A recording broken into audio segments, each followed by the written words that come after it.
So I think we're pretty much ready for episode 6. We're not missing anything. No, let me check. He said, wear the hats, the glasses, never look into the skies because they're recording you. And what else did he say? I think that's pretty much it there. No, the water. What? Don't drink the water. They put stuff in the water, he said. Nah, he's messing with us. You think?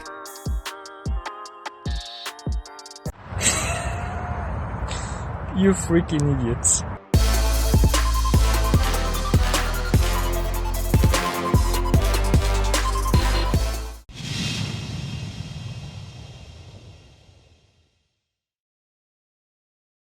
Because what's ironic about this is that both sides lost and they lost big, you know. Yeah. So there's no point in keeping that division going by you're an anti-vaxxer or you're a sheep. No.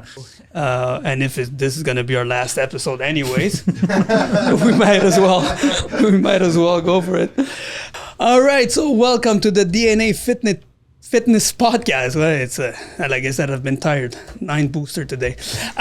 So once again, here with some interesting guests, we're gonna have some fun. But before that, let me just remind you all to go check out the last interview we did with Nancy Tang. It's a fantastic interview to see how she went from being somebody who was not athletic at all to now a fitness model champion.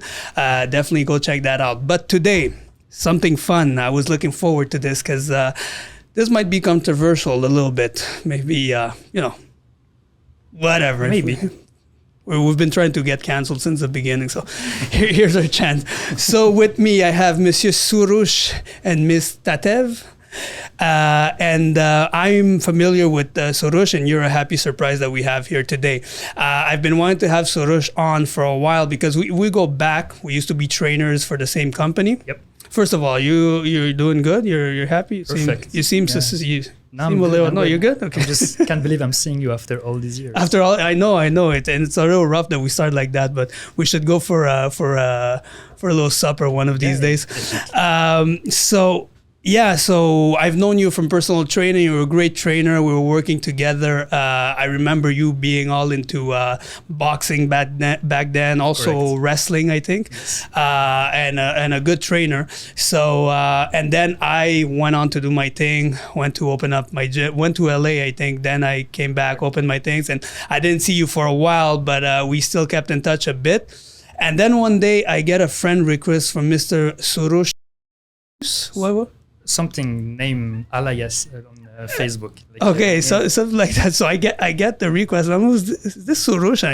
At first I was like, it can't be because he looks because he was very a little introvert. I would say a little quiet. I'm still introvert. Well, if I look at your Facebook profile now, it looks fantastic. I was so happy because when I accepted the friend request and went to check out some of the stuff you had posted, was all about dancing. Mm-hmm. And I'm like, who's this happy fucking guy dancing? And it was so not like you because you were, like I said, very, very like calm and Reserved. like reserved. And now all of a sudden you're, by the way, fantastic. I don't know how you did that, but fantastic.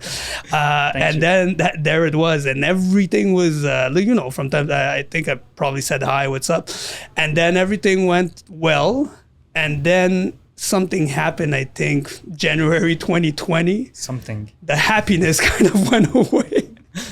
And if you don't mind telling us what happened then. Yeah, sure. So was it January 2020? It was the specter of it started a bit before. December, I think. It was something like December. Yeah, I think you need to get closer. Sorry. Yeah. I'm good? Yeah. It was like December.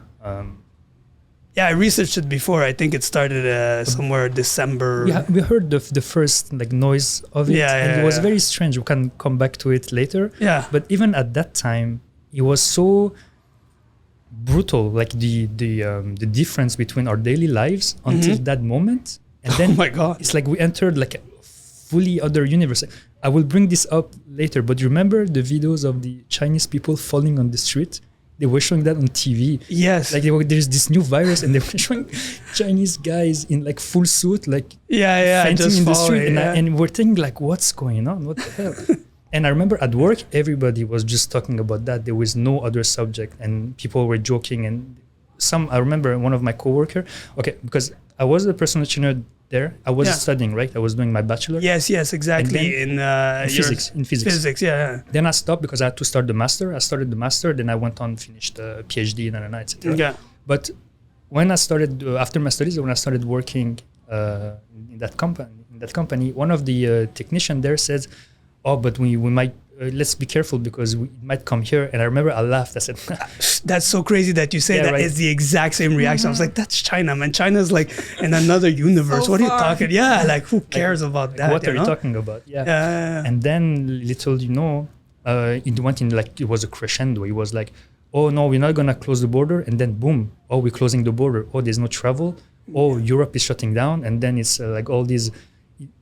I wish someone like if I could go back in time, I would like write every day. I would like write down, take a screenshot of that day, like everything that happened. Yeah. I don't know if you remember, but we used to see like military cars in Portugal, and we were told that these are carrying body bags to go because they cannot handle people are dying in the streets.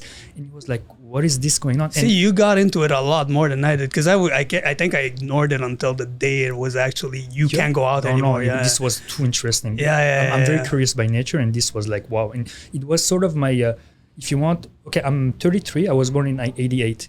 The other political, if you want, event that I went through was September 11, but I was 10. I was 13 years old at the time. Yeah. I didn't have the same comprehension. I just there was like bearded people going into the whatever, and then people around us reacting and all that, but it didn't affect me the same way. You just believed whatever was on TV in the news, I guess. And just it was an event like could have been like something happened in somewhere I don't know. I don't care. I mean, of course, I don't care is not the word, but it didn't affect me. I slept, and the next day was a new day. Like I was thinking about trading cards and making fun of that You're guy. a kid, you're still having fun. Exactly. Yeah. It's totally different. So this one was like, oh, this is like actually a real political event that is defining what's happening around me, and that defines you also as a person. Like something hits you, how are you gonna react? Like ignore it, get into it, just follow the leader if you want. Yeah, or whatever. exactly. Like so this was, and that's why I got that was my point. That's why I got interested by what was happening. I didn't want to miss anything. I remember going at work and going on the news and following like COVID cases in France. I was like, why do you care? But it was important for me. Well, it's getting closer too. Like Exactly. Yeah. And also something that I must say, I'm sure it was the same for most people. When it hit, I was 100% on board with everything the government was saying. I remember I told one of my coworkers, I said, when Legault tried to, he closed the border. He said, that's it, Quebec is closed for visits.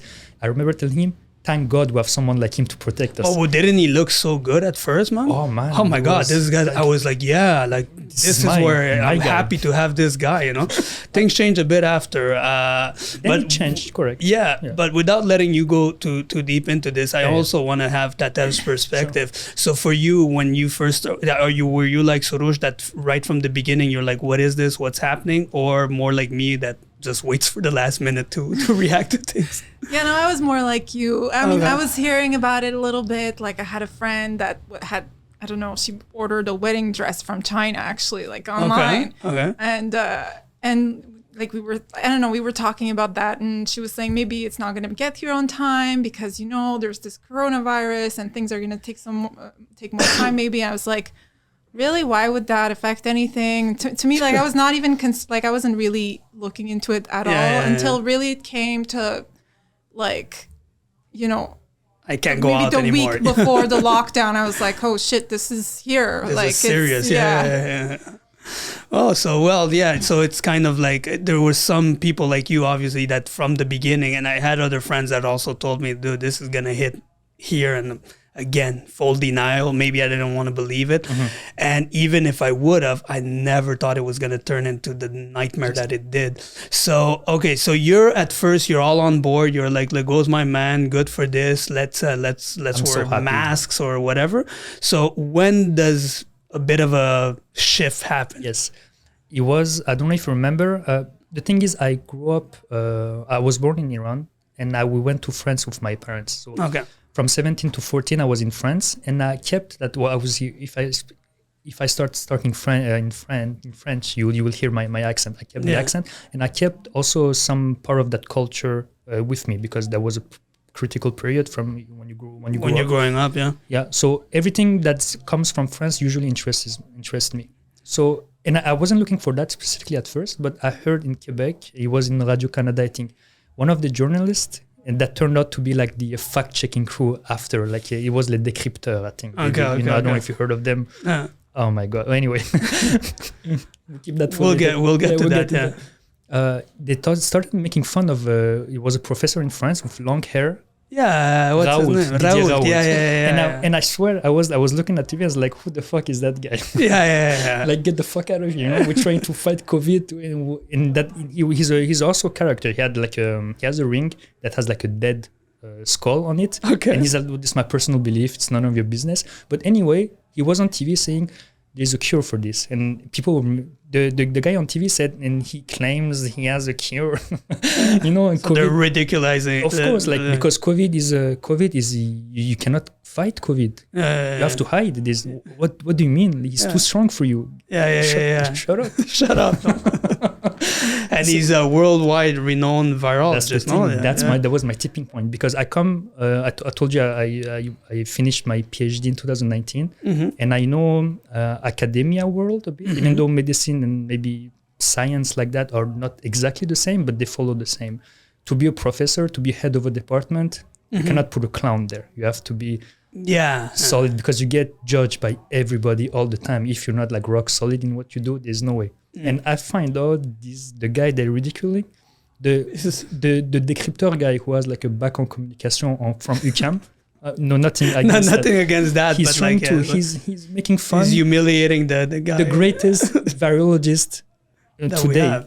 We has like I don't want to be a fact check either, but he has like thousands of papers on. He found a new virus. I think he found a new. That guy found. And he's saying yes, we can find this with hydroxychloroquine, and that was my tipping point, because after that I got obsessed by that. Yeah. I noticed. I saw that. And I was like, because you know why? Because I said, if there is a cure, then I was so naive, man. I'm gonna say this. I'm puking inside. I was thinking, I must say this so that Quebec government they can do it and save us because they want to save us, right? Yeah. I mean, they do. I'm going to help the government. I'm going to help people, because I also on my Facebook list, we met at the salsa community, Latin dancing. Okay, that's cool. where the pictures you were talking about. And there's in any hobby, even in the gym, you see people from all walks of life. Right? You have doctors, you have surgeons, you have this, you have that. There's a lot of doctors or students, also medical student, in my page, and I wanted to share it. Like, guys, there's the biggest virologist in the world is telling you hydroxychloroquine works, and he's not saying it. It works in his hospital. He's doing it. Like he did. He got in trouble for doing it too, right? Yeah, exactly. And in my mind it was like, we need to get the word out. Come on, guys. This is the guy. Exactly.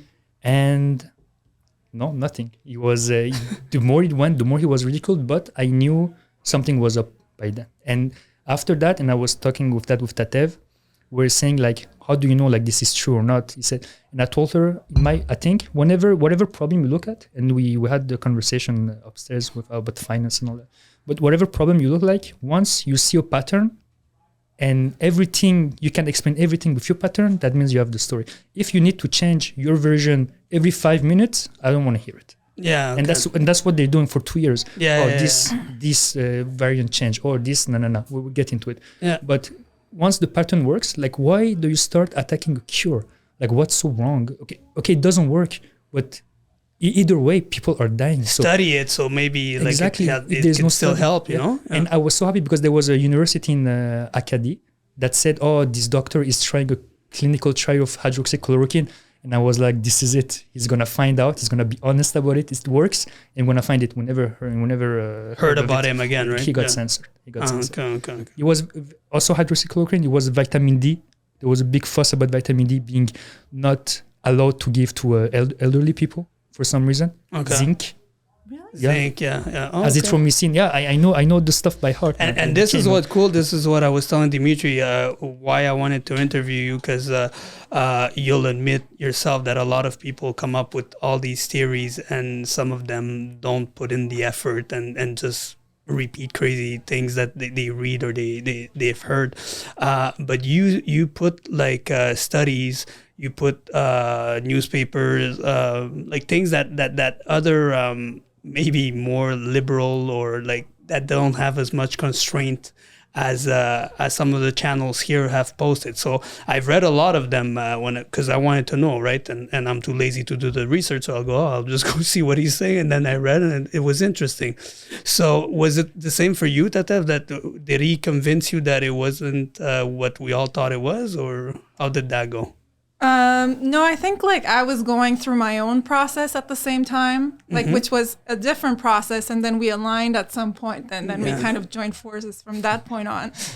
But no, my process was a little bit different because I mean, it wasn't Didier Raoult there that. No, okay. But actually, I mean, he came in a bit later for me. Like well, okay, so first things first, my mom's a naturopath, so I was already kind of used to considering the kind of natural medicines pathway. Yeah. And I knew also this kind of war that pharma is waging against any potential natural medicine, including vitamins and, vitamin D, zinc, and all of those things, right? And the importance of taking care of your immune system and in fighting diseases. And so basically when the lockdown started, like same thing, right? For me too, I was like, we're on board. Everyone was 100% on board. Like, let's try to figure out what this is, right? And then 2 weeks in, we're like, okay, clearly, like these lockdowns are not going to end after 2 weeks. Clearly, we're in for like the long haul. People were starting to realize, Yeah. And then you're hearing... They were buying toilet paper. Oh, yes. Shit, I forgot about that. I forgot about it.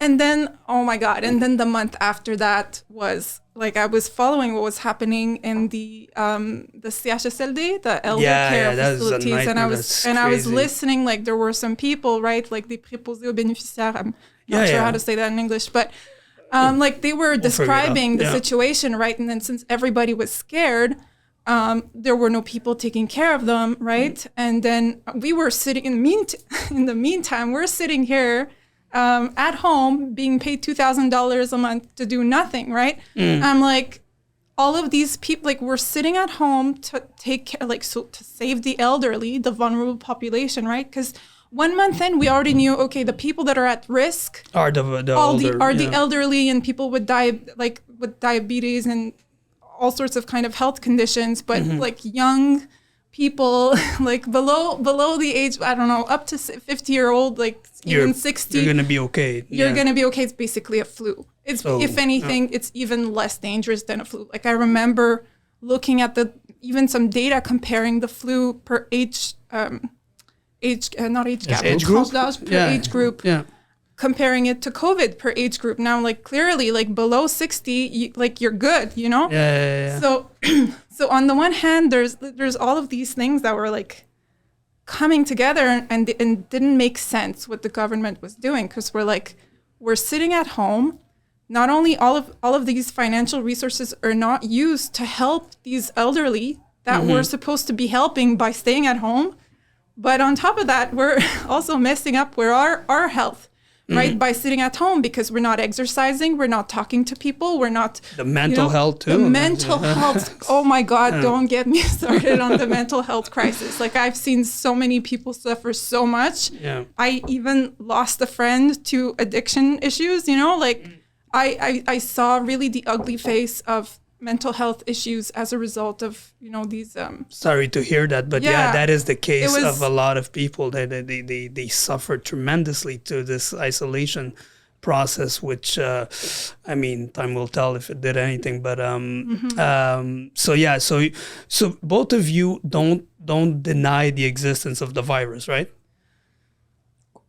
Well, I mean, no. Or do you? No. Okay. No, I don't. Like, I mean, this whole story, right? Like I mean, obviously there's been so many narratives about how this virus was generated, but I think the most compelling is, well, it's the Wuhan virus with the Wuhan lab next to the wet market. You know, it's like, well, probably it kind of makes sense that probably they were making some kind of experiments there, and there was a leak, right? Because we know that happens, right? Well, there you go. Like at the beginning, Yeah. that was like a crazy conspiracy theory, and then people who were suggesting that, like, that was the fringe, right? And then now it's super accepted. Yeah, So, I think as it assume- goes, it's probably gonna be the end.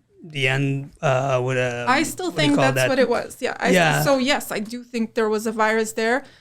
How deadly do I think it was? Like that's a whole other conversation, Yeah, right? yeah, Did yeah. it maybe because it's like, you know, what they were talking about, like in the beginning, people falling in the streets, was that for real? Was that caused by that virus?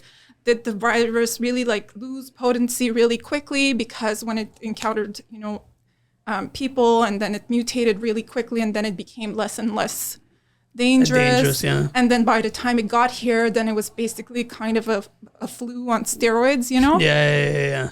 Which seems what it is. It seems to me what it is. But you seem a little skeptical. So do you believe that there is a COVID-19 virus, or not at all? Or I mean, there is no. That's the thing. By naming it COVID-19 virus, you would put it on the pedestal, on a pedestal. Yeah. What's different? What's so different between that virus and every coronavirus we get year after year? But it's a new coronavirus, is what you're saying. But that's the thing. Yeah. Because that was one of the main talking points, is that if it wasn't for government showing it to you and all the TV specials and all that, would you have noticed that there was a pandemic? That was one of the things I used to ask people before I go, like, if we wouldn't be in the era of, like, you know, social media and worldwide news stories, and like, if we wouldn't have that much contact, we would probably been like, hey, the cold is really strong this year. Like, a lot Something of like old that. people are dying, right? Yeah.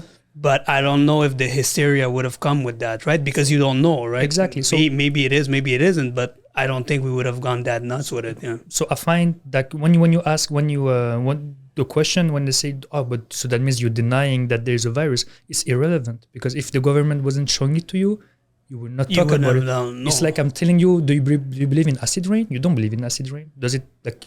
I've never had it on me. Yeah, like I don't know the difference between normal rain and acid rain, honestly. So how is that? Why do I care about that question? You know, but you know that there's coronaviruses. I've learned this the hard way.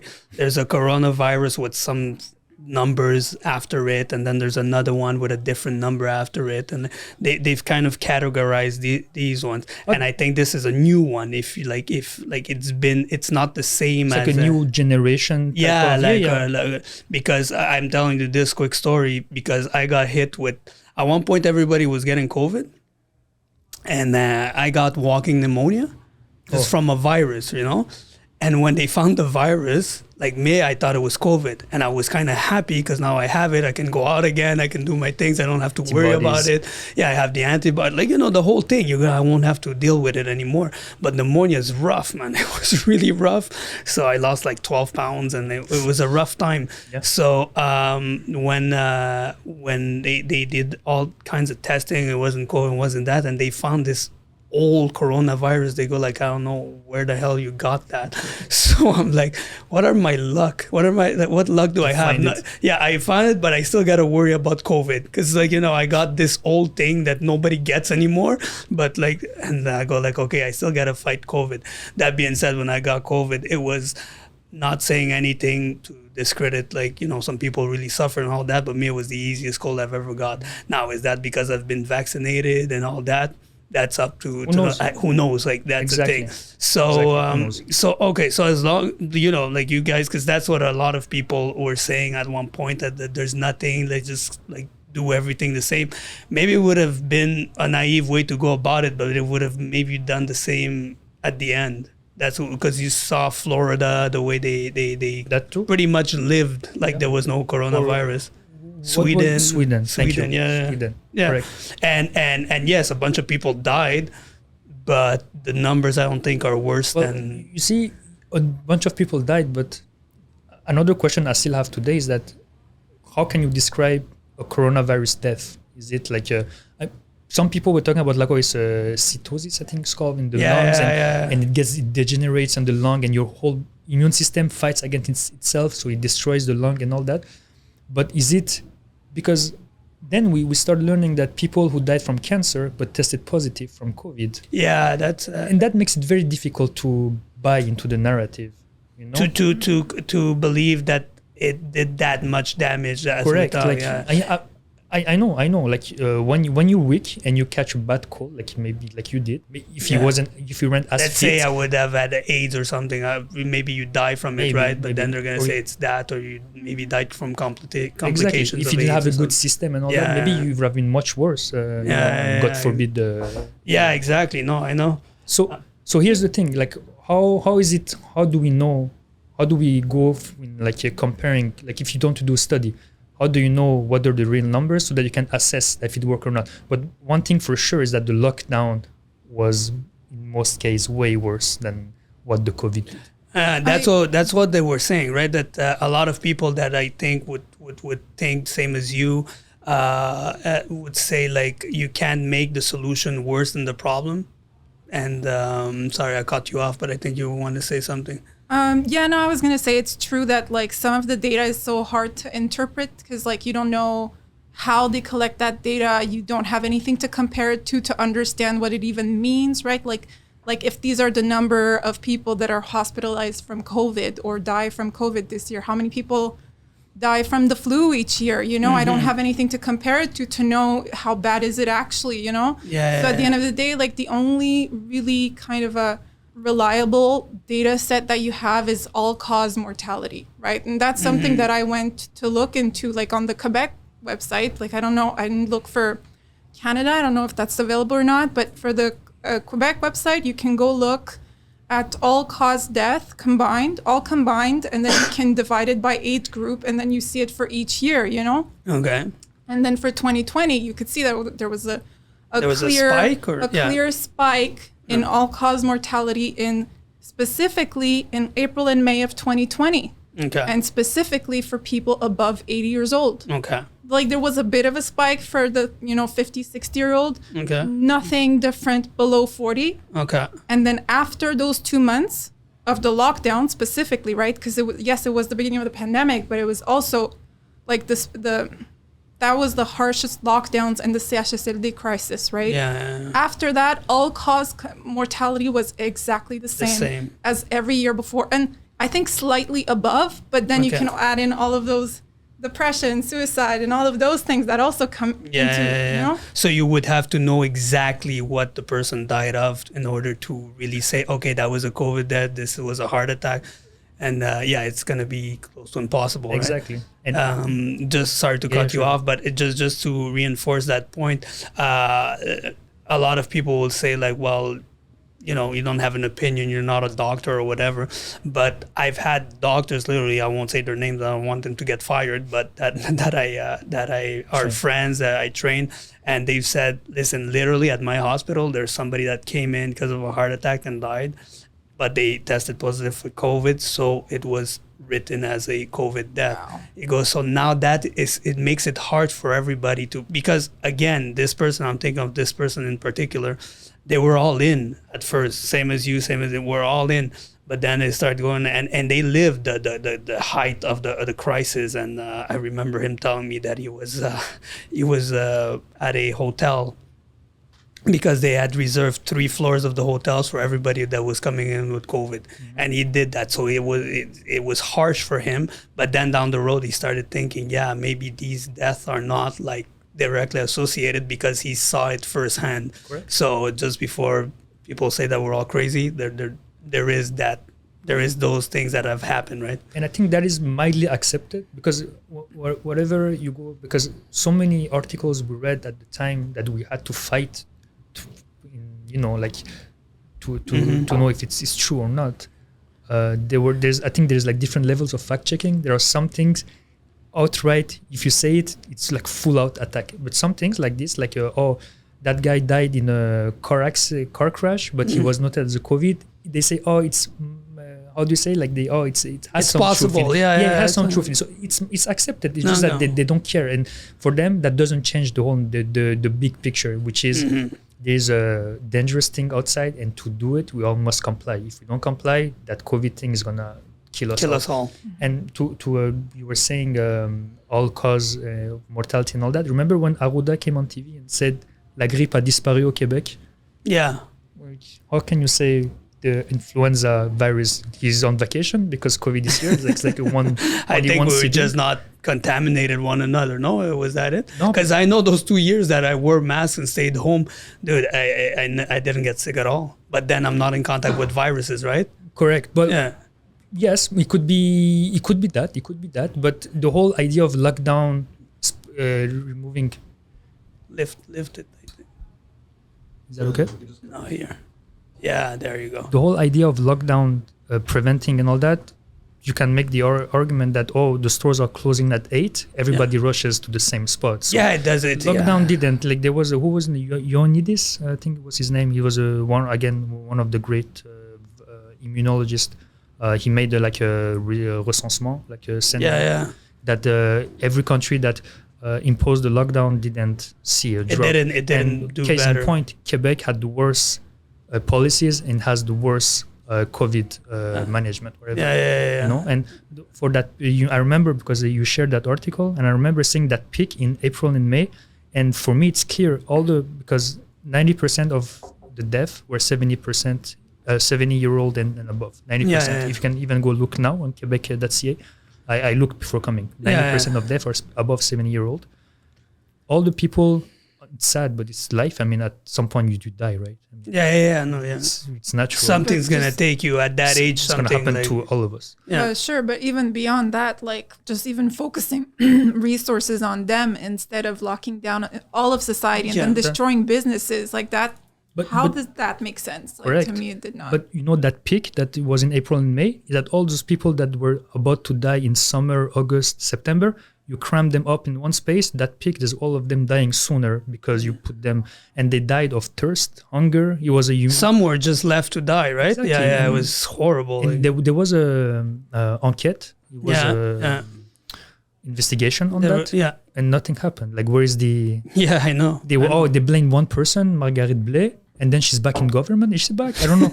Like she disappeared and then she's back. Like who? Yeah, but even if she's not, like, it's not one person's, Exactly, right? It's like exactly. it's a system that's not there. So okay, so now you guys are obviously at that point. You're completely like saying like, yeah, something's going on. So before you come to that conclusion, did anybody around you get COVID? Did you get it? Did somebody around you die of it, or I never tested. you never Well, tested? I never tested. But here's the thing, like, but in the beginning there weren't even any tests, right? Yeah. And honestly, like the week before lockdowns started, everybody at my office was sick. Yeah. And it was pretty, like the 2 weeks before, I was like, in retrospect, I was like, it's pretty likely that's what it was. Yeah. And I remember the first weekend of the lockdown, I had this like giant wave of like fatigue that just knocks you out. I really just passed out for a few hours, and I was like, is this it? Like it's just such a That's weird, what I felt. you know? Yeah. And then the next day I was totally fine. And then the next day after that, I had another one of those crazy waves of fatigue, but no other symptoms, right? Just that one thing. I was like, maybe this is it, you know? And so it was just so confusing in the beginning also to just like, Yeah. And for the navigate. record, you have no vaccines? I have not been vaccinated, no, And but you, I did. You either, right? I'm assuming. Yeah. But I did catch like COVID for real, and I tested for it like back in May of this year, Okay. and like with like the full thing, like fever and everything, for a couple days. And was it the same as the fatigue and all that? And No, this was different actually. okay. I didn't have that fatigue, but it's like it's almost like, and I have other friends who did, who got COVID, who said the same thing. It's almost like it finds your weak spot and presses on it, you know. And it's like my heard weak that a lot. Yeah? Yeah. Well, my weak spot apparently is my legs. Like I had like severe pain in my legs the first Okay. night, and I was like I couldn't sleep. I Yeah. was like massaging them all night. It was like, but that was it, right? Because in terms of the like the flu symptoms and like the fever, like I got over it. It was like any other Okay, you know, any other cold flu. except the legs that were different. Except for that's just like weakness that it finds, but I have many friends that were vaccinated who got it even before me, right? Who got COVID before and me. suffered a lot too, right? Yes, absolutely. So did it change anything? I think in my case, I don't think it did. In my case, I don't think it did. And that's the weird thing, because people who got vaccinated reacted very different. There was a whole spectrum of either side effect or like how they felt. Some people were saying they were knocked down for like days after the vaccine. From the Some vaccine, people had nothing, you know. Yeah. So Me, I had not. Well, no, I've got a bump on the shoulder, but it you went felt away. it was sore. It was like I couldn't do lat raises. You remember really? those? Yeah. So I it was couldn't do pretty that. strong. Yeah, I couldn't do that. So, but besides that, I had like I had an extra delt that grew 8 days later. So I was like, what the hell is this? Luckily for me, I have another friend, doctor, that I took a picture, sent it to him, and within 5 minutes, he sent me a research study saying like, dude, that's any vaccine you take, there's a possibility of a reaction like that. So it's going to be gone tomorrow. And it was. Good, but good. I'm happy you don't have a third delt. Otherwise, it would be. I look bigger. Though. You can can you win competition? Like maybe I'm gonna get on the other side. Symmetric. But that raised the question: like, is one solution for all? Is that really the route I want to go? Especially in Montreal, we all have different genetics, different background. Yeah.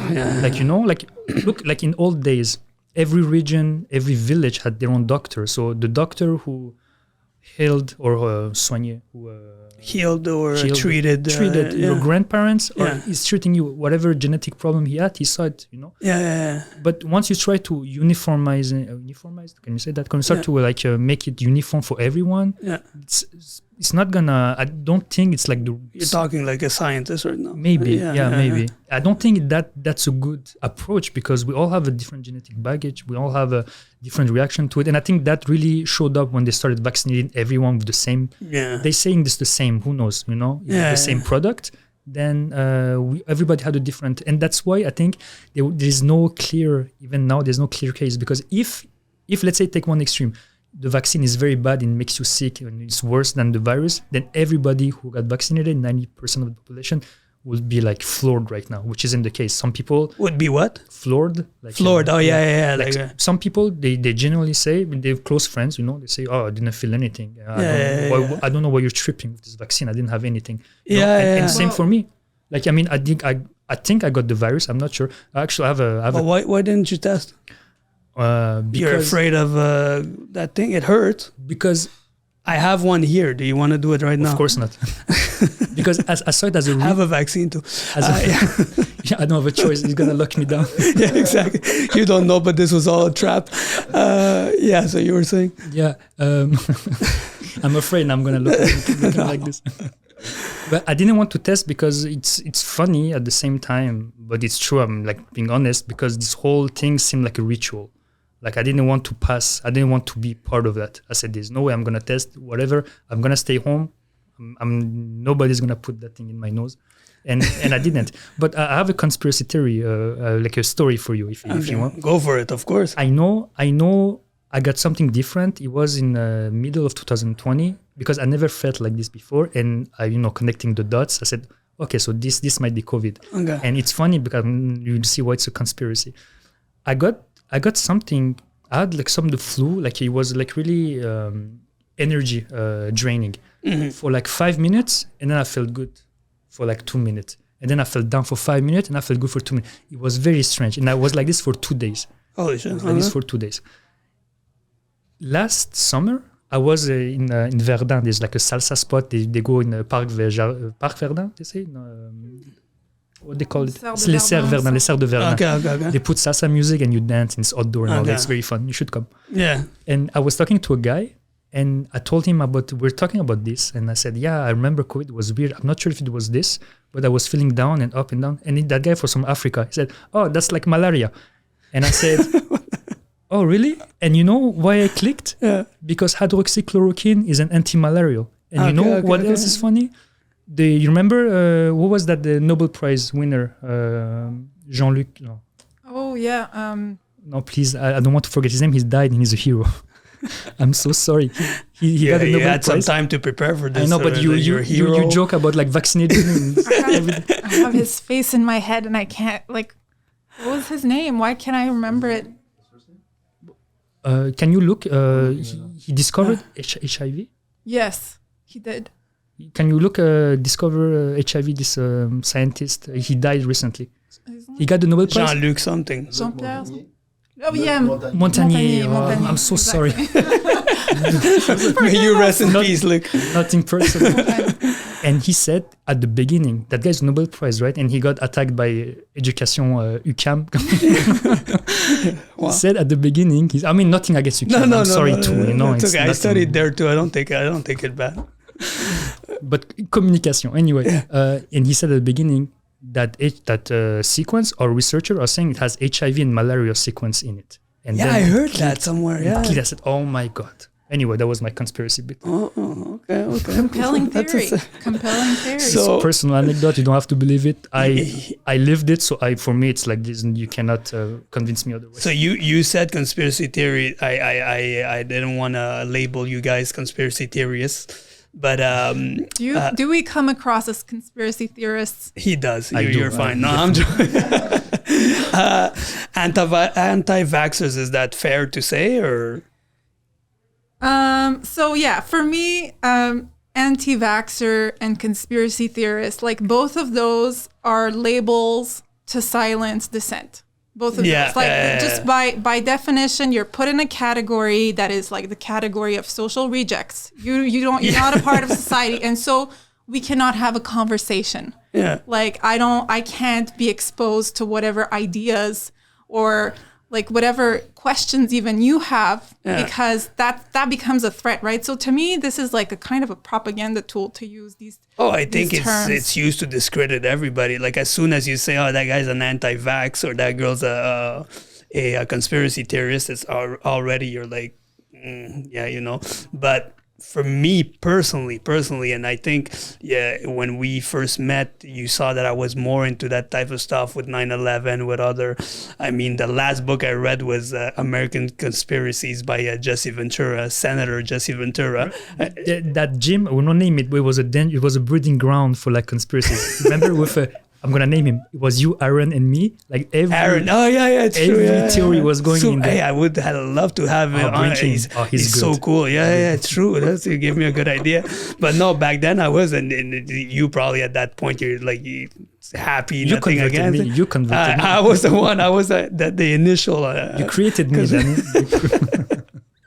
So those words are used to, but to discredit people. But I always say, I will always respect somebody more that if you tell them something, they're gonna go research and ask you questions about it and call you out if something's not adding up. Then somebody who just is a sheep, right? That will just follow whatever you say. Okay, and I'll do. Yeah. As much as we shouldn't use it. If you want to use it. But I don't want to say what we should do or shouldn't do. But as much as I think it's not fair to call someone anti-vaxxer, even the word like sheep. Yeah, we shouldn't. Yeah, exactly. It's the opposite, right? Exactly. We shouldn't fall, because what's ironic about this is that both sides lost, and they lost big, you know. Yeah. So there's no point in keeping that division going by, oh, you're an anti-vaxxer, or you're a sheep. And I used to be like that. The whole 2020, that was me in defense mode. I wanted to fight someone, you know. It's like, you're ruining my life right now. You don't even But I mean, and I remember you posting some. I was going hard on insult and all that. But we all make mistakes. No, of course, and it's normal, like you said, when you're threatened. But what I was trying to say is, like, I always respect somebody that will do a bit more homework, a bit more research, probably because I'm not gonna do it myself. But I like that, and I think that's important to have in a society, because or else everybody follows the same leader, and let's say they don't have our best interest, as unfortunately it's been shown too many times that they don't, then you run into trouble. I'm probably upsetting Dimitri because he's a very big Trudeau fan, but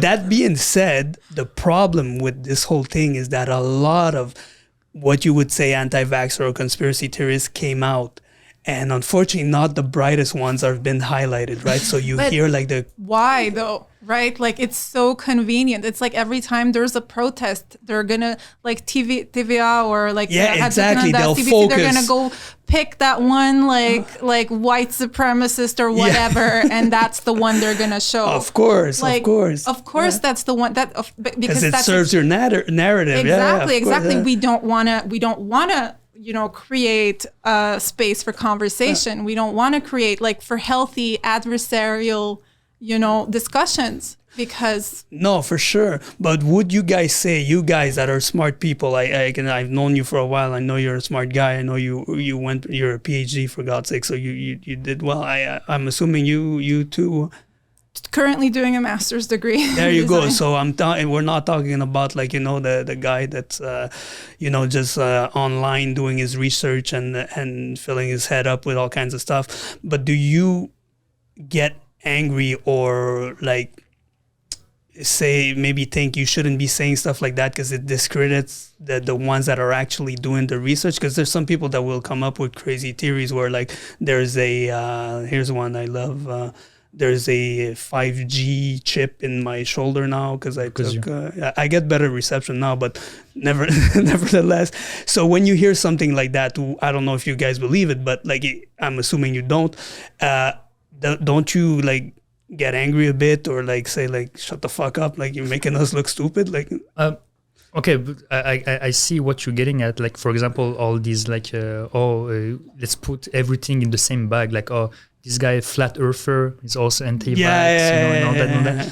One thing I would say that I respect about someone who's a flat earther is that he questions. That's exactly what I was saying before. But at one point, there's also... you should disconnect. I think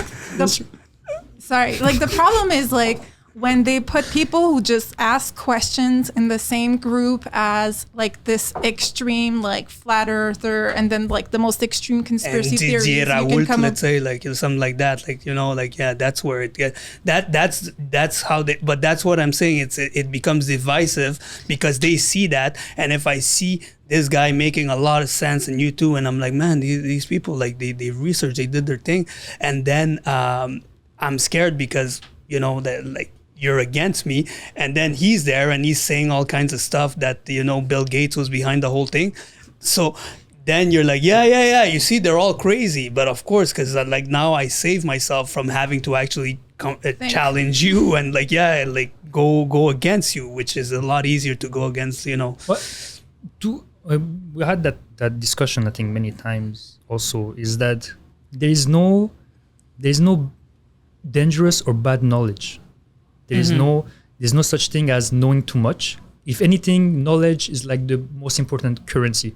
Again, once you pass like your survival, like you can eat, you can sleep. Knowledge is what makes you rich. It's not rich as in not material. In a culture way, like knowing stuff is what's gonna take you far.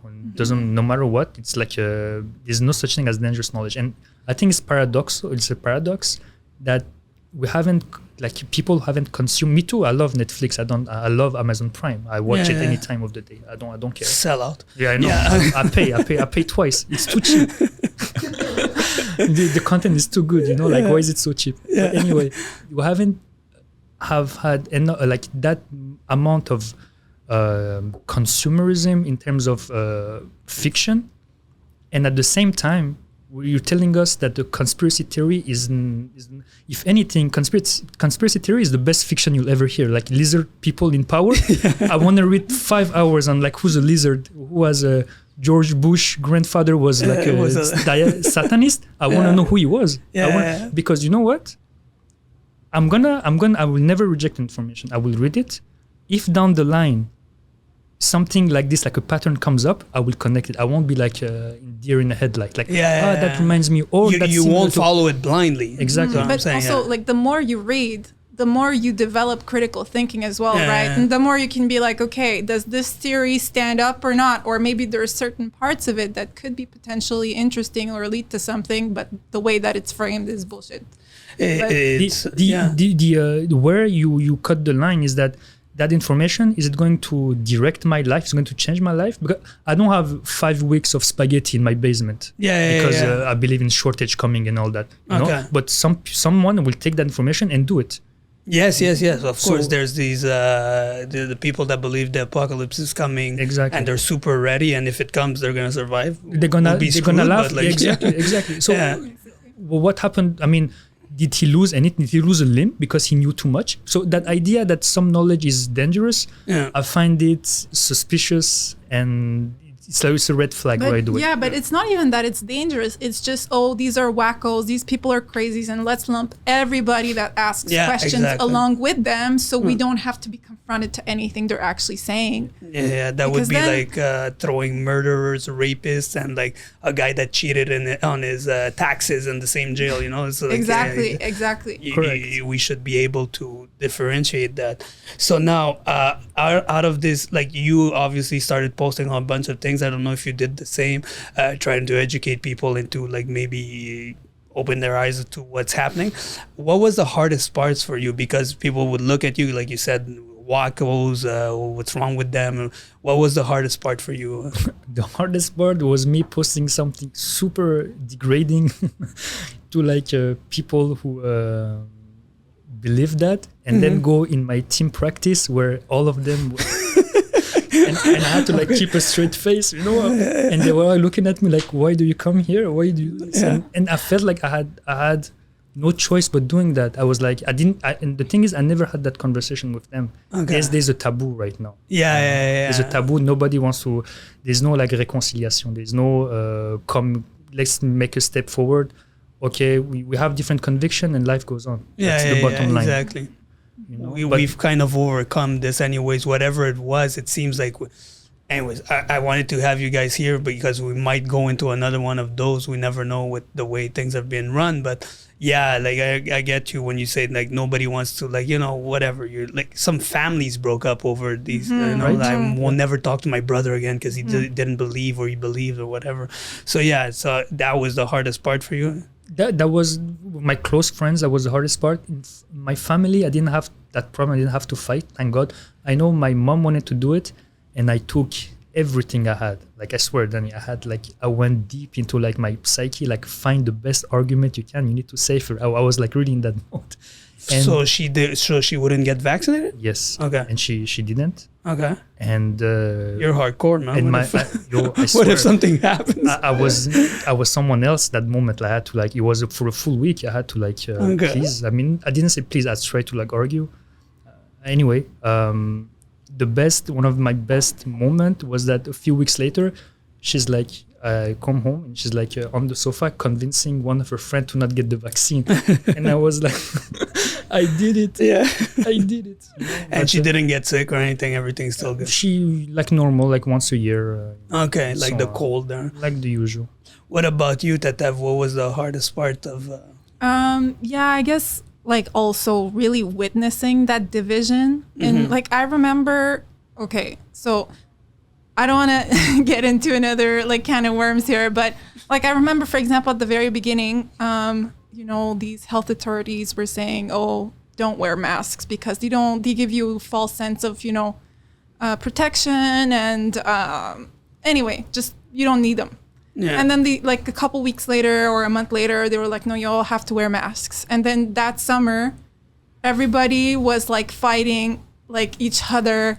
Like maskers versus anti-maskers. And I'm like, this is nuts. Like 2 months ago, the health authorities were saying it's giving you a false sense of security. Now they're saying to wear it. Like, honestly, there might be some truth both ways. They didn't have enough, I think, like, no?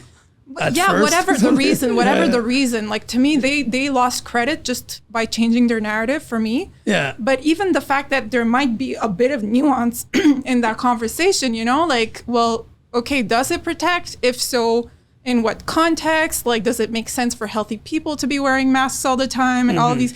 And it was like just like the complete division of no, like if you're an anti-masker, you're like fucking stupid, you know, and you're like you're uneducated, you're a redneck and whatever. And we completely forgot that Arruda was saying, oh, you don't need a mask like 2 months ago. Exactly. So I was like, to me that was kind of crazy. And I mean, like we were talking earlier, like we're both introverts, right? I'm an introvert. I don't kind of put myself out there and talk about these kinds of things unless I feel like I really have to, you know? Yeah. And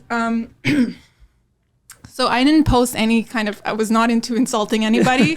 I was trying to kind of encourage, you know, nuanced dialogue, even on Facebook, which was the least nuanced places of all, you know? And just seeing this, like, I don't know, that was kind of making me sad, honestly. And like, so I did my best at the beginning to just bring in some kind of nuance and conversation. After a while, I gave up and I was like, okay, whatever. You guys can figure your shit out.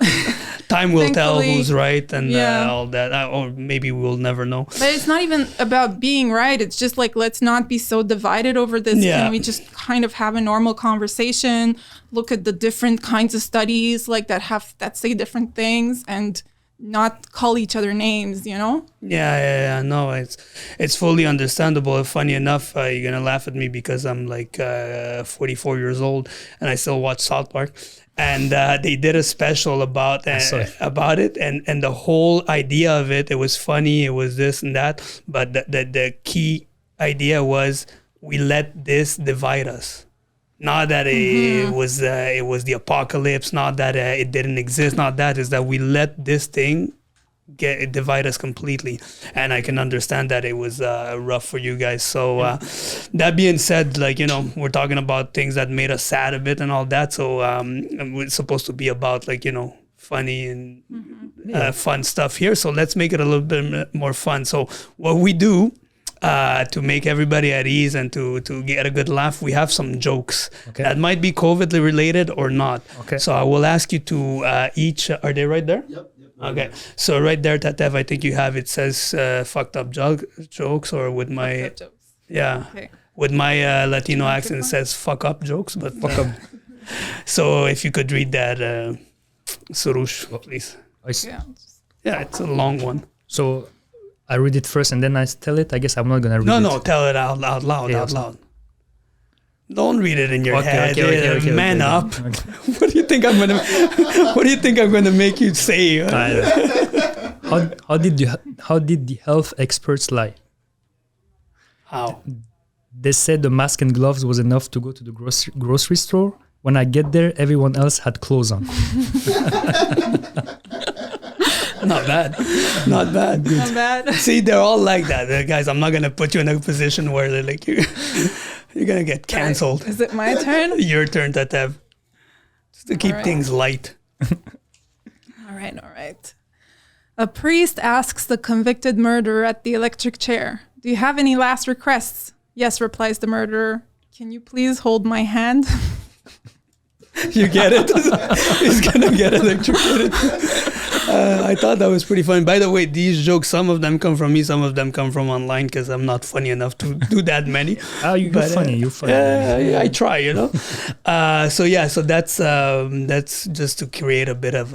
Even the whole thing was bad and people lost. It was very asymmetrical. Like some people lost everything. Some people weren't affected at all. Some people profited from this. You're a business owner through the whole thing. For you, must have been especially gyms, because they targeted specifically gyms. They said you cannot train anymore. You cannot have a healthy body. It was financially, it was rough. Of course, obviously, like a lot of business owners. But I have, like I said before on other podcasts, I have golden clients. We have a monthly way of paying here. So you buy a bunch of sessions and you divide that into X amount of months, and then you pay every month, right? And a lot of them said, "I know you're closed, but keep charging me, because when this thing is over, I want to have somebody. I want to have my gym. I don't want to go somewhere else." Right. And we had so many people say that we actually, some people said, "No, it's okay, we won't," because I didn't want to create an effect where, like, I didn't know how long it was going to last. What if, you keep charging people and 2 years later it's still not done? You got to give all that money back. You're going to get in trouble, right? So didn't want to get into that. So but that's how we survived. And then you see, cooperation. I think COVID, one of the good aspects of COVID for those who made it through was that sense of cooperation that came out of it, because I realized that we cannot we cannot continue if it's chacun pour soi, like everybody on its own. One. There's no way. Like the best way to the counter measure to fight them, it's called them, is to unite. Like there's no other way. We won't survive on our own. Everybody's separated. That's what they want. Basically, that what was the gathering stop? Why did bar close? Because they didn't want people gathering and talk, and have this conversation. Yeah. They wanted people in front of their TV watching death news and big red screen. 100 new cases of COVID running loose. I was watching every day like it was sports scores. There was less today. Good, So, but just sorry to cut you off, but just to make sure that we don't get canceled here. You keep saying they, them. Who are you talking about? Because I don't want the transgender community to come after me. So good news. Nowadays, you can't mess with them. You better fuck with the government then. So good news is that it wasn't the LGBT community. Oh, okay. So it's that's you won't get canceled. Okay, very good. But don't ask Kanye West though. So when I said they is the whole when the light shine on something, there's even if you don't see the source, you see the shadow. Yeah. So one glimpse of that shadow was the whole Mackenzie scandal that came. Hey, I read that yesterday. I don't know why it's not still a scandal. Like a private firm told Quebec how to run the thing. And can we talk about the WEF having bribing Trudeau's cabinet and nobody cares?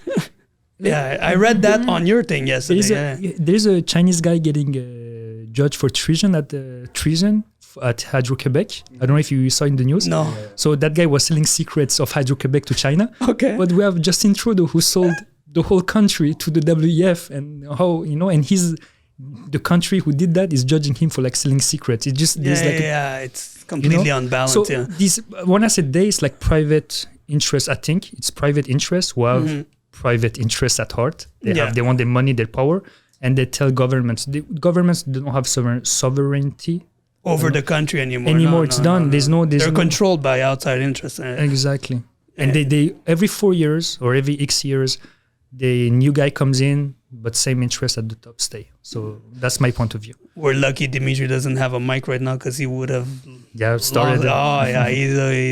We can make a special with him. The system is all good. The politicians have our best interest.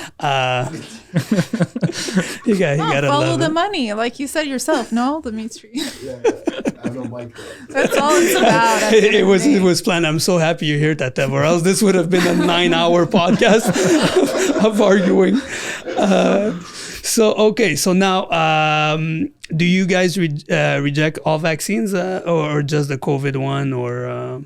You've been vaccinated for polio, I don't know. When I was a kid, I was vaccinated, of course. You didn't have a choice. Yeah, exactly, when you're a kid. But to be honest, the more I go through this whole thing, and the more I was on board with everything before that, And if I have kids someday, I will strongly look at alternatives of not vaccinated kid. How does it work? I will start asking. I know people who don't vaccinate their kid. Yeah. The kids are fine. I mean, your grandparents probably weren't vaccinated, Danny, or the whole generation before that. Vaccine came out when? This whole myth of vaccine that eradicated diseases and viruses, that's not true. Bill Gates, we talk about Bill Gates. Bill Gates vaccine, polio vaccine, that they love testing in Africa for some reason, but nobody calls them out. They love Africans, and they're so good. Human rights might be a little, they... or India too, all the poor people, they love them. They love them so much. They're humanitarian, as they say, right? In some region, that polio was completely eradicated. This guy comes in with liquid drop vaccine, and a new strain of polio develops. But it's in nature. You can go on nature.com, tap polio and vaccine derived. I think it's called vaccine derived something.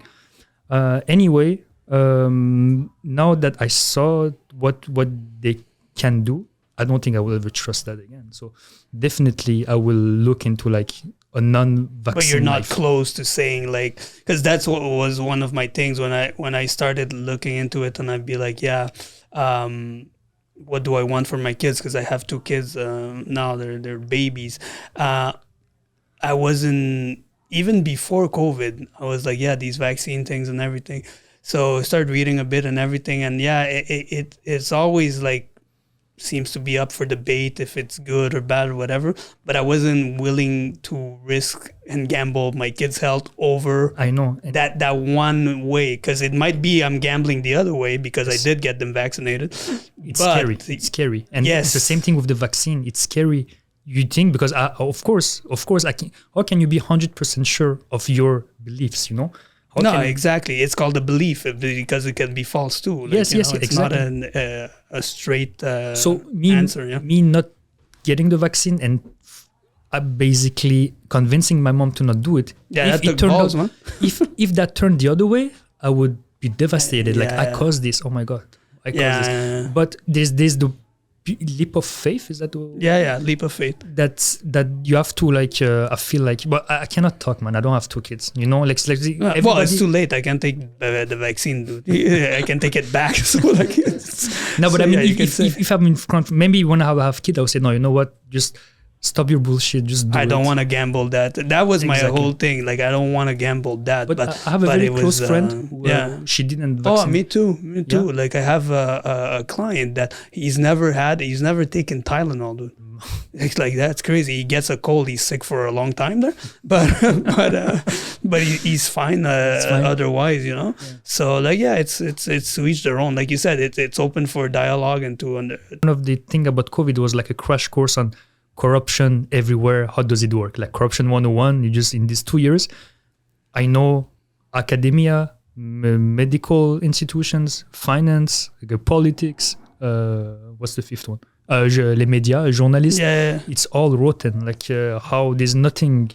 That's what's scary when you look at the world. Because like I said, I have 2 young children, and that's the world that you're leaving them with. I'm not dying hopefully anytime soon, but I mean, when I was growing up, we had some convictions, right? A lot of them were wrong, you know, like at least I feel like now with the religion was this way, and then the schooling system was this way. And the more I grow, the more I go like, yeah, there's a lot of like dumb shit that I used to believe. But now they are faced with this new world where like people are debating vaccines, people are debating political systems. I know that it always existed, but now that I think it's at its lowest, other than Dimitri and his friends. Nobody believes in the system anymore, right? Poor Dimitri. No. He's in power. He doesn't care. They're still like, it's still a democracy. But I'm a white male, bro. It's already there. You're winning. I'm winning. Some debates, as you mentioned, about vaccine, all that, I didn't know existed before this. I didn't know so many doctors are relating rise in autism and vaccination. Autism to that, yeah. I didn't know that, and you know, it's right. It's okay to give your idea and present it. It's censoring it is already like admitting like he has a point. So it's. Yeah, you know, there's that's more something dangerous to find here, and we don't want you to go looking for it. Exactly. Don't look there. Trust me. Yeah. Donald Trump bring up that point about autism and the vaccines. He did? Yeah, and it fucked it up for everybody else because it's Donald Trump, right? Like I mean, he said, you can see during. I remember exactly. He was debating this. When they were running to be the leader of the runner for the. Republican Party, first, he only went once. There was this black doctor who spoke Herman something. It was like so boring there, but and he started debating him on like vaccines give autism, and the other guy's like, I'm a doctor for like, I don't know, 30 years that there's no proof or whatever. And I remember that clearly because again, my kids were being born, so I'm like, what the fuck? I don't want to give my kids autism, right? So he did raise that point. Obviously, it got thrown down with all the other stuff he said there, but it's definitely frightening to think of the world, the state it is right now. But then again, you go days to days, you hug your kids, you play with them, and life is still good, right? We seem sometimes to be scared of things that we probably shouldn't be, right? Exactly. Is that you that said that I just learned to disconnect? Like it was just too much. It's like you lock down in your house. You just watch the news. At some point, you go. No, but I mean, I definitely disconnected from just like the news. Definitely the negativity of the news, but not certain things intense. that that I believe in. Like I'm not gonna disconnect from that. Like I'm not gonna disconnect from things that dictate my behavior. Okay. I just disconnect from. Okay, I know enough about this. I don't need to hear about COVID cases. I don't need to hear about anti-vax debates. I don't, I've heard it. Yeah. So now that we're like 3.5 years in, you mentioned before the theory of the lab. Is that what you guys think caused COVID? Yeah, I mean it's either that or it's a pangolin at the wet market, So right next to it. I'm laughing not because I don't believe that one, but there was South Park there. They made fun of that too, so like it makes me laugh. It was a good episode. Yeah. But thing is, how can maybe someone can explain to me? But how can a lung respiratory disease develop at the wet? When you go at the wet market, and it's bad. You get diarrhea. Like there's no. Do you get you cough when you get like a bad meat in, or what's the whole? So and I think it's pretty much accepted that there's a lot of things pointing into the gain of function research, and they were doing that in the lab. I mean, come on. Yeah, because nobody's debating that they were testing stuff on bats at the lab. I think that's been proven. You can watch Netflix. What's it called? The show there, Explained. Have you ever seen that? No. It's really fun to watch that. You should, because they'll pretty much tell you that that's what happened, right? So it's a 20-minute or 30 minutes episode. It explains to you, I don't know, whatever, like COVID, other ones they'll explain stocks. It's called Explain. It's really nice because it seems, at least to me, like they don't just go for one side, it's like they give you all the evidence that there is. Try to be objective. Yeah, and then you decide. Right. You make a decision based on what you read or what you saw, and it's pretty interesting. You should definitely check it out. There's a one about COVID. So that's it. So you guys think it's from the lab? But you see, now that it's pretty much accepted, unless you're like CNN or like Decrypteur, Radio Canada. Now that it's accepted, try to say that like in 2020 that it was in the lab. Of course. People would jump at you. Like, what do you mean? You don't believe? Why would people do theory? That? But that's the most accepted theory. Like that's what everybody's saying. How could you go? Have you ever heard of what is it called, like species, like virus jumping from species to species and mutating exactly the way it should to like spread into other humans? Haven't you heard of that? It's that's the worst. My whole what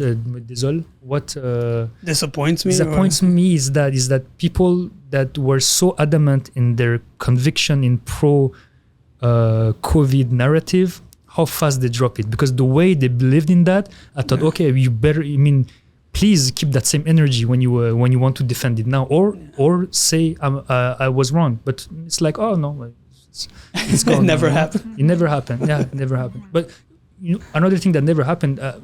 We forgot about the COVID passport. The packs, the QR code. Yeah. You never got that? Oh no, it's true. No. That's it. I couldn't go to restaurant or anything. You didn't buy one on the black market? It's too expensive. With that thing, it was like, oh man, it was a little scary though, to be honest. That's one thing. Like I wasn't, if you want, an anti-vaxxer or conspiracies. Yeah, I believe many of them, but that I was against from the beginning. I go like, yeah, that's and I think even Dimitri was there. We're like, it was funny because he had a funny comment at one point. He says like, dude, we're becoming anti-vaxxers. Yeah, that was his thing. So we were vaccinated, both of us, but then we're like, dude, I don't know about this passport thing, man. Like, it's like, so we were becoming anti-vaxxers. But see, like that was another one of the, like, why is it that if you're against the passport makes you an anti-vax. That was another thing that was like, Yeah, what are you guys I get what talking you're about? saying. If you're against the passport, you're against segregation. End of story. You're not against vaccines. You know what I mean? No, because we weren't. We were both vaccinated. Exactly. But they did lump those together. So now if you're against the passport, you're also against all vaccines, and you're against science, and you're against logic. And you're pro-Trump. Exactly. All of that. Put everything in. Yeah. And I'm kind of happy that they fucked this up so bad that the vaccine didn't do what it's supposed to do, because if that vaccine was efficient, we'll have that the QR thing everywhere, right? Yeah, you know. But then they saw it wasn't working. You have to update your status and all that, and then they saw the population isn't on board with the third dose. It's not and responding. Exactly. So I'm kind of happy they fucked it up. I don't know if it was on purpose or if it was really they just dropped the ball. But good. Yeah. So what do you think we go from here with this whole COVID? Because like I said, I still fear that there might be another surge in cases. And like I know we say, oh, no, there's not going to be another lockdown. That's impossible. But hey, I thought it was impossible the first, second, and third time. So like what's to say? What do you guys, since you guys seem to read a lot more than I do, what do you think? I think best case scenario, they jump to the next crisis. They go with climate change and they say, okay, you know what, COVID is stuff from the past. Yeah. But I think logically they will come back with because they already have all the infrastructure. You have the World Health Organization talking about digital identity. Quebec has invested like 50 billion, I think, in like a citizen digital identity program and all that, so that we all have everything in like one QR code. So of course they're gonna. And is that what you believe that was the point of it? That's everything. It's funny because, you know, when you want to cut someone, you play a game, poker or whatever, and you suspect someone of cheating, because even though he's claiming he's making mistakes, every mistakes that he makes helps him like advance in the game. He never makes a mistake in the opposite direction. Everything the government is doing goes to that direction. So it's not random. So I think that's the point. I think that's the whole idea behind it, is to go into that global digital worldwide. You know, every citizen is a QR code. End of story. I think that's the end game. Hopefully it's not gonna go there, but I think that's the end game. Do you second that, Tatev? Or you're more optimistic? No, I'm definitely not optimistic. Definitely not after the past couple of years. I'm not super optimistic. No, and definitely like they've set the precedent. So if for whatever reason they want to, put lockdowns again or restrict our freedoms from whatever way, they can. Will people be more angry about like another lockdown if there is?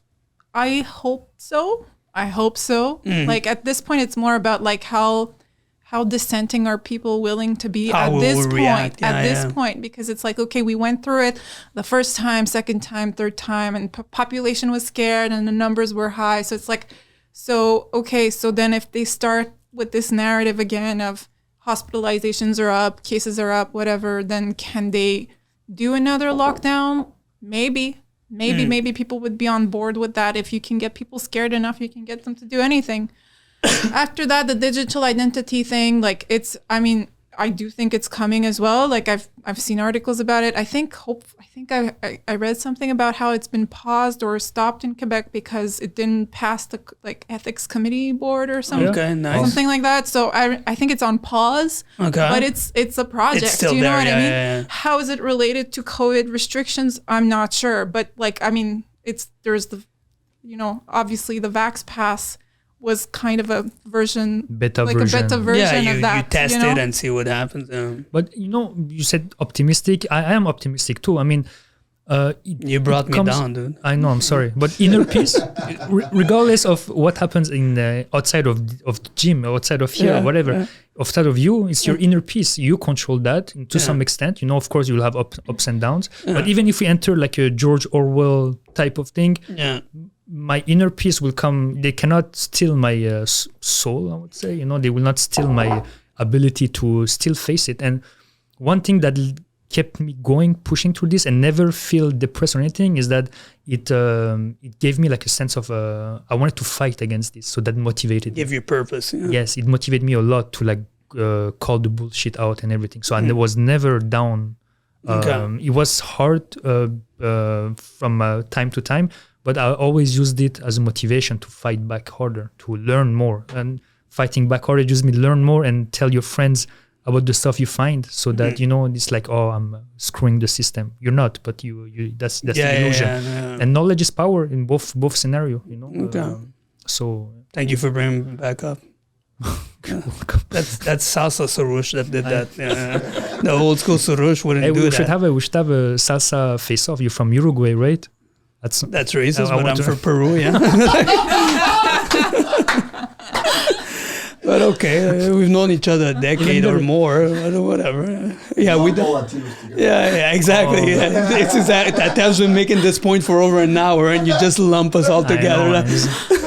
You were falling down, right? Now you're like on the complete like underwater now, because you said I was falling down. Then now I just slammed you with fuck, I thought we were friends. This guy doesn't even know where I am, where I'm from.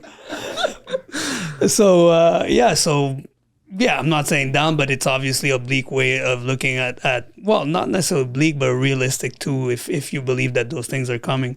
So now that you put me so down, how about we read a couple of jokes just to bring us back up? I tried to read it better this time. The other one, I kind of fucked it up. Plus, I was like eyeing it like this. Okay, I'll just jump right through it. Yeah, don't. Okay. I was digging in our garden and found a chest full of gold coins. I wanted to run straight home to tell my wife about it. Then I remembered why I was digging in our garden in the first place. So apparently dark humor. Yeah, dark humor. Yes. Okay. How about you, Tatev? How about you give us one?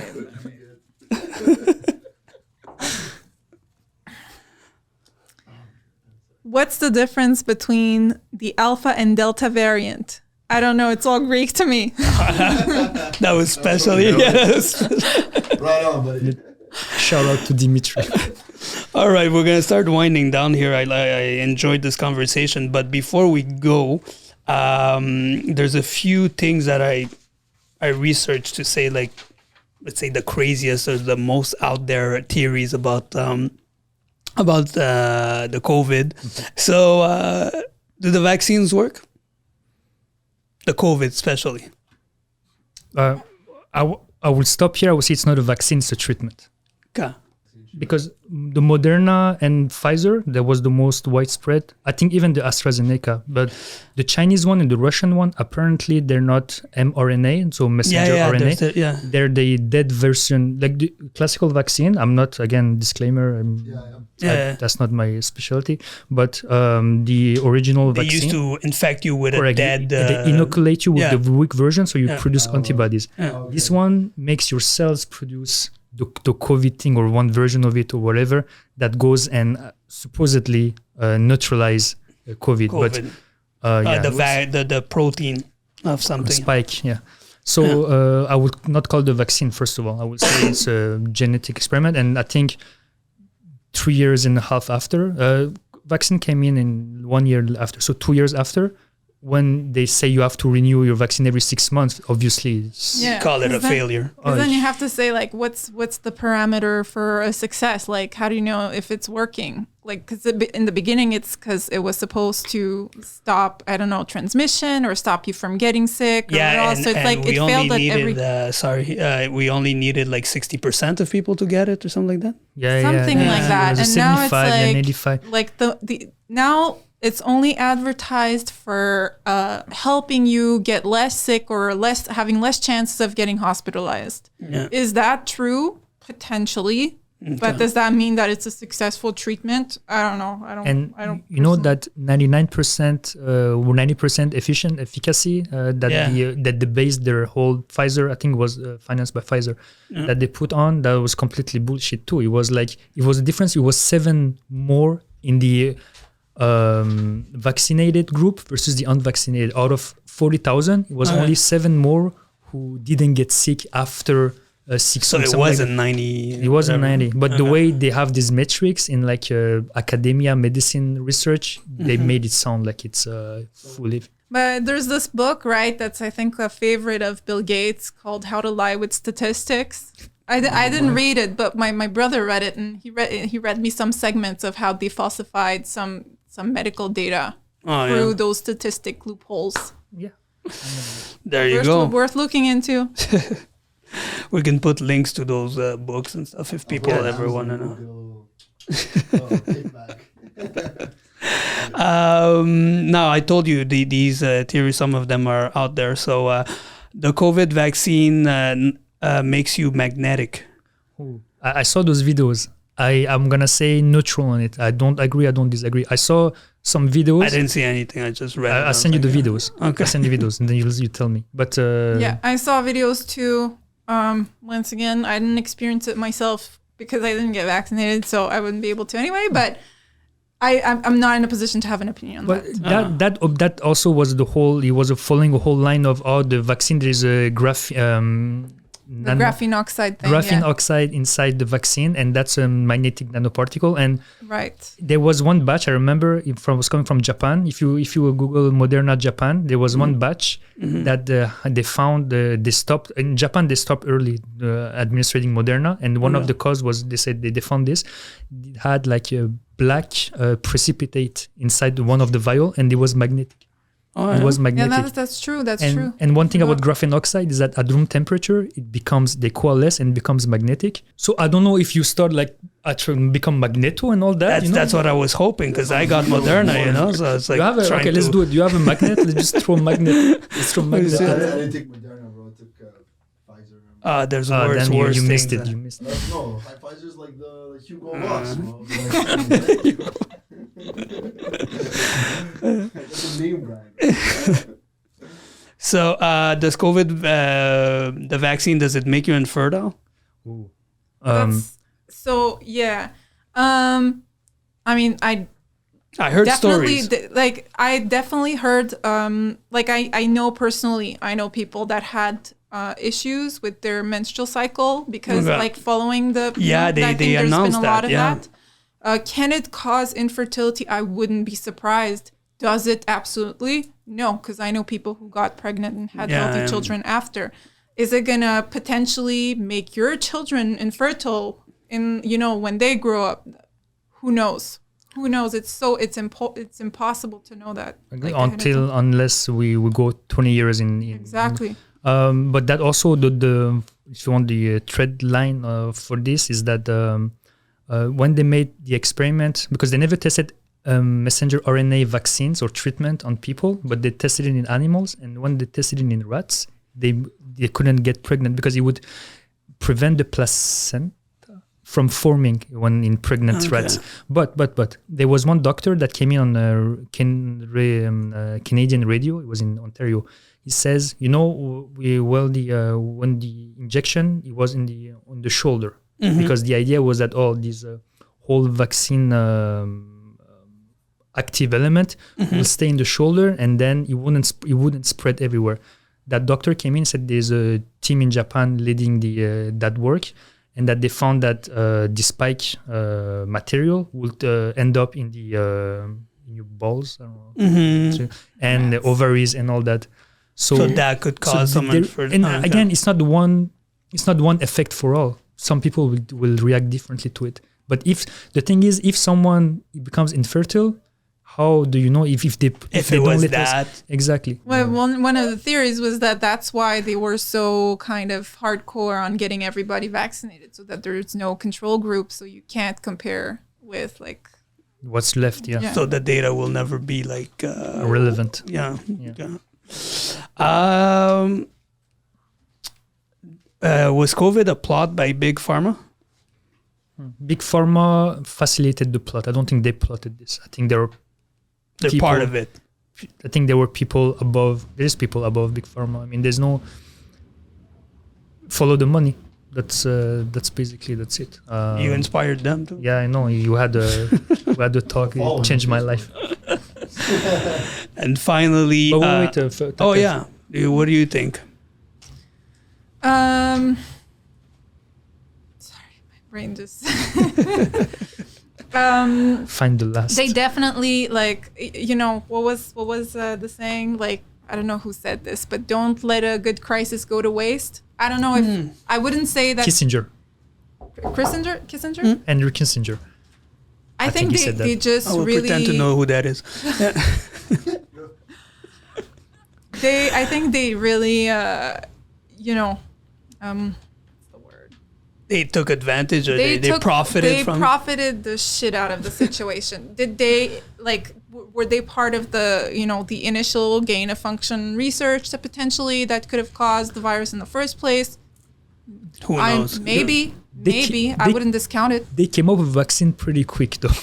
Yeah, I remember it used to say that it take years to come up with the vaccine, and then they go, well, These guys were it's also not working 100% either. So Yeah. All right, so those are the conspiracies. That was the deepest conspiracy you. No, Bill Gates, did he cause all this? No, but he was definitely a front, like a media front or what. I don't Scapegoat, you say? No, well, maybe in the future, but he was definitely the face of the pandemic. When you were seeing him all the time. But whoever did that, if it's a really conspiracy and people did that, they will never come on TV. Like, I think people who have the power to do something like that, they don't have identity. Why would they go on TV? Oh, they would never admit to it, right? Or even they don't exist basically in the shadow. That's the whole. I definitely think he was a central figure, though. Maybe like the face, like you said, of whoever shadow figures are, but like he's involved in all of these organizations, right? He's one of, the Vaccine Alliance, Gavi, and then he's like one of the main donors of the OMS. Yes. Oh yeah, true. The World Health Organization. True. So he does have a lot of, he's pulling a lot of strings, and whatever, philanthropic work he's doing through all of these organizations, I think it's just a kind of a, what's it called, like billionaire philanthropy, right? You just kind of circle the money around to put it back in your pockets. I think that's what it was. Well, those are definitely interesting. Now, like I said, I found people that I can actually talk to this go deep. and not be called crazy or anything. And if this is gonna be our last episode, anyways, we might as well go for it. How about we read a couple of jokes? Okay, and let's wrap go. this up? Let's go. Let's All Let's do a speed run. Let's read them at the same time. No. Okay, you go first. My mom always told me I wouldn't accomplish anything by lying in bed all day. But look at me now, Ma. I'm saving the world. Well, that was one of the memes, right? It was Really? Yeah. So the World Health Organization announced that dogs cannot contract COVID-19. Dogs previously held in quarantine can now be released. To be clear, who let the dogs out? Fantastic way to finish. Guys, this was a lot of fun. I almost wish we have another pandemic so we can talk again. But we'll do it. We'll talk again for sure. Great reconnecting with you. Thank you Nice very meeting much. you, Tatev. Very enlightening. I like talking to people who have critical thinking, but not only to post memes and stuff, but I actually did the research, and both of you were great. So thank you for coming. Thank you. And sorry about Dimitri. Till next time, thank you all for following us. Keep watching these. We're coming with more and more. And of course, all of our other stuff, you'll have links here, everywhere, right? Yep. There you go. Thanks for everything.